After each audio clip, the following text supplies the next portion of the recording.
بسم اللہ الرحمن الرحیم۔ افتخار احمد میرا نام ہے، میں انگلینڈ کے شہر مانچسٹر میں رہتا ہوں۔ دوستو، میں آج ایک امریکن اسکالر جو پروفیسر بھی ہیں، جان مرشمر، وہ کافی ریسپیکٹیبل پرسن ہیں اور وہ پروفیسر بھی ہیں اور لیکچر وغیرہ بھی دیتے ہیں۔ تو میں ان کی بات سن رہا تھا تو وہ بتا رہے تھے کہ زائنس لابی کتنی پاورفل ہے۔ زائنس یہ یہودیوں کے یہ ایک قسم ہے، اور یہ جنہوں نے فلسطین کے کچھ حصوں پہ قبضہ کیا میرا خیال 1947 میں، اور آہستہ آہستہ پھر ابھی آلموسٹ سارے فلسطین پہ قبضہ کر لیا ہے، یہ لوگ ہیں، یہ زائنس ہیں۔ تو یہ بتا رہا تھا کہ ان کے لوگ جو ادھر امریکہ میں رہتے ہیں وہ بہت زیادہ پاورفل ہیں، بہت زیادہ پاورفل ہیں۔ وہ اتنے پاورفل ہیں کہ امریکن پریزیڈنٹ ان کے جو انہوں نے کہنا ہے وہی کرتا ہے موسٹلی۔ اور وہ بتا رہا تھا کہ چند امریکن پریزیڈنٹ نے ان کی بات سے اختلاف کیا یا ان کی پالیسی سے اختلاف کرنے کی کوشش کی، تو ان کی لائف انہوں نے بے حد مشکل بنا دی تھی زائنس نے۔ تو وہ یہ بتا رہا تھا لوگوں کو کہ وہ اتنے پاورفل ہیں کہ امریکن پریزیڈنٹ بھی ان کے آگے بے بس ہوتا ہے، کیونکہ ان پہ پاس پیسہ کافی ہے اور بڑی بڑی ان کے پاس بزنس ہیں، اور وہ بہت زیادہ پیسہ وغیرہ انویسٹ وغیرہ کرتے ہیں۔ تو وہ بتا رہا تھا کہ یہ جو فلسطین کا علاقہ ہے، انہی کی وجہ سے وہ زائنس نے کنٹرول کیا ہوا ہے، اور آہستہ آہستہ ابھی آلموسٹ ان کا سارا ملک جو ہے فلسطین کا، وہ ان کے اسرائیلوں نے اس پہ کنٹرول کر لیا ہے۔ کنٹرول تو ویسے ہی ہے، لیکن وہ ویسے بھی اپنی کالونیاں بلڈ کرتے جا رہے ہیں، اور اس سے وہ فلسطین کا ایریا سارا ان پہ ان کا ہولڈ ہو گیا، موسٹلی ایریا پہ ان کا ہولڈ ہو رہا ہے۔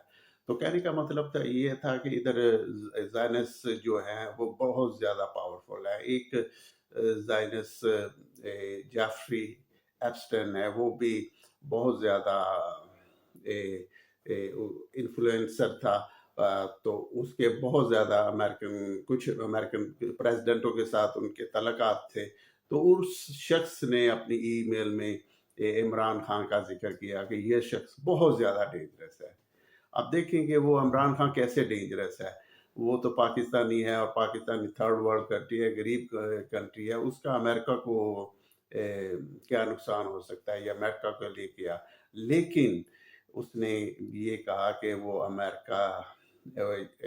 عمران خان بہت زیادہ خطرناک ہے۔ اس کے کہنے کا مطلب یہ تھا کہ یہ جو عمران خان ہے وہ پاکستان کی بات کرتا ہے، وہ اسلام کی بات کرتا ہے، تو یہ چیزیں انہیں گوارا نہیں ہے۔ اور یہی چیز جو اس نے اسلام کی بات کرنا شروع کی تھی، تو جس کی وجہ سے آہستہ آہستہ ان کے خلاف ایک بیرونی طاقتوں نے ایک محاذ کھڑا کر دیا۔ یہ نہ سمجھے کہ چند یہ جرنیل ہے یہ پھرتے ہیں، اور انہوں نے عمران کے ساتھ اس کی بن نہیں رہی تھی، تو پھر عمران خان کو انہوں نے جیل میں کر دیا، اور اتنے سال ہو گئے اور ابھی وہ جیل میں ہی ہے۔ اور یہ جو موجودہ چیف آف آرمی اسٹاف ہے، اس کے ساتھ اس کی بنتی نہیں ہے، اور وہ اس کے پیچھے بہت بڑی ایک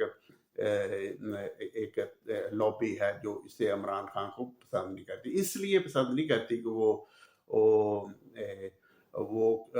اس لیے پسند نہیں کرتی کیونکہ وہ پاکستان کا اور خاص کر کے وہ مسلمانوں کے کی بات کرتا ہے، اور وہ ان کا ذہن ہے کہ یہ نہ ہو کہ یہ شخص سارے مسلمانوں کو آرگنائز کر دے، اور وہ پھر اسرائیل جس نے فلسطین کے مسئلے پہ یا فلسطین کے علاقے پہ قبضہ وغیرہ کیا ہوا ہے، ابھی پریکٹیکلی جو ہے اسرائیل، اس کا سارے یہ جو عرب کنٹری ہے ان پر بہت زیادہ خوف ہے۔ وہ اسرائیل سے بہت زیادہ خوف زدہ ہیں، یقین مانے وہ بہت زیادہ خوف زدہ ہیں، صرف اس لیے وہ کہتے ہیں کہ یہ پاورفل ہے اور ہمارے ملک کے لیے مسئلہ نہ کر دے، اور ہماری حکومت کے لیے مسئلہ نہ کر دے، اور ہماری حکومت کو ختم نہ کر دے۔ تو اس لیے وہ جو بھی کہتے ہیں وہ ویسے تو کوئی نہ کوئی بیان دے دیتے ہیں، لیکن حقیقت میں یہ ان کے سارے انڈر ہیں۔ تو انہیں صرف اور صرف عمران خان سے یہی کھار تھی کہ عمران اسلام کی بات کرتا تھا اور مسلمانوں کی بات کرتا تھا اور مسلمانوں کو یونائٹ، ان کا ذہن تھا کہ ہو سکتا ہے یہ مسلمان ممالک کو یونائٹ کرنے کی طرف چل پڑے، تو پھر اگر یونائٹ ہو گئی تو ہمارے لیے مسئلہ ہو جائے گا. تو اس طاقت نے عمران خان کو اندر کروایا ہوا ہے.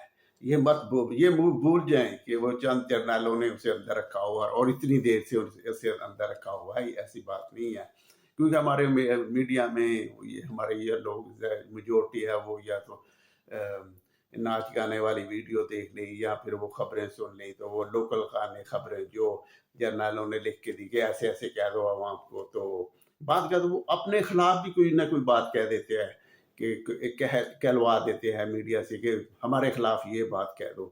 تو وہ ان کا مقصد یہ ہوتا ہے کہ ان کی تھوڑی سی کریڈیبلٹی بھی دیں. یار یہ تو آرمی کو کہہ رہے ہیں، یا یہ تو فوج کو کہہ رہے ہیں، یا یہ جرنیلوں کو یہ بات کہہ رہے ہیں. حالانکہ وہ سارا کچھ انہوں نے کہا ہوتا ہے نا، تاکہ لوگ سمجھے کہ یار یہ ہے. کیونکہ انہوں نے ایک بات ان کے خلاف کر دی، پھر آہستہ آہستہ کوئی 100 بات پھر ان کے حق میں کر دینی ہے. تو پھر وہ ایک بات جو ان کے خلاف کی ہوتی ہے وہ بھی کور ہو جاتی ہے. اس طرح ایک سارا کہنے نا آرگنائز قسم کا ماحول بنا ہوا ہے ہمارے ملک میں. تو اسی لیے جو بھی شخص جو زائنس کے خلاف یا اسلام کی بات کرتا ہے تو پھر اسے سائڈ پہ لگا دیا جاتا ہے. اسی طرح آپ نے سنا ہوگا شاہ فیصل ہے، اس نے بھی یہی کوشش کی تھی کہ مسلمانوں کو آرگنائز کیا جائے، اور وہ اس نے مسلمانوں کو مسلم کانفرنس بھی بنائی، اور بعد میں اس کے بھتیجے نے یا اس کے اپنے ریلیٹیو نے اسے قتل کر دیا. اور میں اس کے بارے میں بھی تھوڑا سا دیکھ رہا تھا. تو ایک انٹرویو میں کسی کا دیکھ رہا تھا، وہ اس میں کہہ رہے تھے کہ اس کی ایک گرل فرینڈ تھی، وہ زائنس تھی، تو اس کا بھی اس پہ انفلوئنس تھا. تو پھر باقی یہ زائنس بھی کافی گھبرائے ہوئے تھے کہ یہ نہ ہو کہ یہ سارے آرگنائز ہو جائے، اور پھر ہم نے جو اسرائیل بنایا ہے فلسطین کی لینڈ ان سے چھین کر، اور یہ نہ ہو کہ وہ ہم سے دوبارہ واپس لے لی جائے. تو پھر اسے قتل کروا دیا جاتا ہے شاہ فیصل کو. وہ سعودی عرب کا بہت بڑا رولر تھا. تو اسی طرح یہ جو عمران خان کے ساتھ ہو رہا ہے ابھی، دیکھیں ان کی ہمشیرہ کے ساتھ بھی جاتی ہوئی انہیں ملنے نہیں دیا جاتا، یا عمران خان کو بڑی بری کنڈیشن میں رکھا ہوا ہے. تو ہمارے لوگ ہیں وہ بس ایک پارٹی کے پیچھے لگے ہوئے ہیں، چند وہ کچھ لوگ لگے ہوئے ہیں ہمارے پی پی کے، کچھ نون کے پاس، اور کچھ یہ جو ہے تحریک انصاف ہے، یہ بھی ان میں بھی بس لوگ ایسے ہی ہیں، وہ چاہتے ہیں کہ یہ پاور میں آ جائے، اور پھر ہم اس پاور میں آ جائیں گے تو ہم ان سے کوئی بینیفٹ وغیرہ لیں گے یا ٹھیکے لیں گے یا دوسرے معاملات کریں گے کہ پیسہ وغیرہ بنائیں گے. اور اس طرح کے ہمارے لوگوں کی سوچ بنی ہوئی ہے. یہ نہیں کہ ہمارا ملک ترقی کرے، ہمارا ملک اچھا بنے، تو جس سے ہمارے ہر پاکستانی کی عزت ہو. ہمارا ملک جتنا اسٹرانگ ہوگا اور جتنے ہم آپس میں مل جل کر رہیں گے تو اتنی ہماری ریسپیکٹ ہوگی. آپ دیکھ لیں آج پاکستان کا جو پاسپورٹ حقیقت میں جانے ہیں کہ پاسپورٹ پہ کوئی ویزا نہیں دیتا، آتا ہے تو پھر انہیں پریشان کرتے ہیں. تو یہ سارے ہمارے ملک میں بہت سارے مسائل ہیں، اور یہ بیرونی طاقتوں نے کیے ہوئے ہیں، اور ہم انہیں سمجھنے کی کوشش نہیں کر رہے. ہم صرف چند جرنیلوں کو کہہ رہے کہ انہوں نے کیے، وہ جرنیل بیچارے بھی کچھ نہیں ہے اگر دیکھا جائے نا. اگر امریکہ نے ٹھان لی کہ ہمارے اس جرنیل کو چینج کرنا، تو وہ تو یقین مانے، آپ نے نہیں، آپ کہہ رہے کہ نہیں ہے، وہ دنوں میں وہ دیکھے آپ وہ چینج ہو جائے گا، یا اس کے ساتھ کچھ مس ہیپن ہو جائے گا، یا کوئی بھی معاملات ہو جائے گا. جب انہوں نے امریکہ نے یا دوسرے جو ورلڈ رن کرتے انہوں نے ٹھان لیا کہ ایسے ہونا ہے. تو آپ دعا کریں اور اپنے آپ کو بھی تھوڑا سا نالج بھی دیں. ان ٹک ٹاک کی ویڈیو سے یا ناچ گانے کے ویڈیو سے نکل کے انٹرنیشنل میڈیا کو بھی سنا کریں وہ کیا کہہ رہے ہیں، جس سے پھر آپ کا جو برین ہے وہ بھی دوسری چیزوں کے لیے بھی آپ کا وہ برین کھلے گا، اور پھر آپ کو چیزوں کی صحیح سمجھ آنی چاہیے. تو ہو سکے تو اس ویڈیو کو لائک کر دیں، فالو کر دیں. تو thank you very much for watching. پھر انشاءاللہ آپ سے بات ہوگی. السلام علیکم.